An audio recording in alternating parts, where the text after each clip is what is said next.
So for today's video mga ka-chowdown, alam na, magluluto tayo ng manok matis. At yung ginayat na natin yung kakailanganin nating mga sangkap tulad ng carrots at patatas.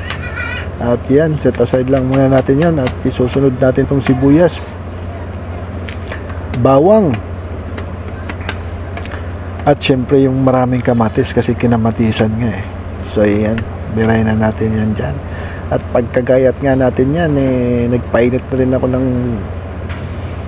kawali dyan at naglagay ng mantika. So sinunod ko na rin dyan yung bawang, sibuyas, at syempre yung kamatis. Lagay na rin natin yan. Mekos lang natin yan mga ka-chowdown.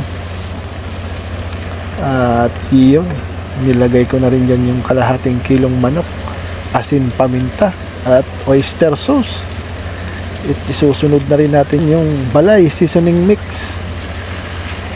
So yan, goods na goods ang ating putahe nito kasi ginamit na pampalasa is yung balay seasoning mix. At tinakpan nga na, at yun, nagtubig na nga siya mga ka-chowdown. At yun, alam na, pag nagtubig, ilalagay na natin dyan yung tirang orange juice. Ayan, para malasa yung ating niluto mga ka-chowdown. At yun, naglagay din tayo dyan ng tomato paste para medyo lumapot yung ano natin. At isinunod ko na rin dyan yung carrots at patas. So goods na yan mga ka-chowdown. At yun, kung umabot ka nga sa video ito, paki-like and share. At yun, goods na yan mga ka-chowdown. Tingnan nyo naman, sabay titikman natin yan. Dahil sa okay na yung lasa, nilagay na natin dyan yung siling green at siling pula.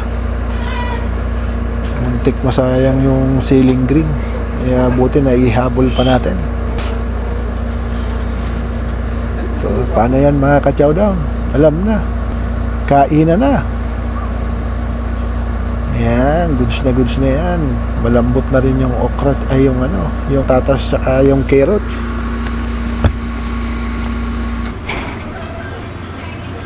At yun, habang naghihintay maluto yung sinaing, nanood muna kami dito ng Miss Rachel. Ang paboritong palabas ni Anton. At yun, so sa plating paste na tayo. At yan, swords, tingnan naman yan, plating pa lang yan mga ka-chowdown, solid na sabay. Alam na, chowdown na mga ka-chowdown. So first bite, sabay follow up natin ng patatas at okra. Wow! So salamat sa solid followers natin dyan at sa inyong panonood.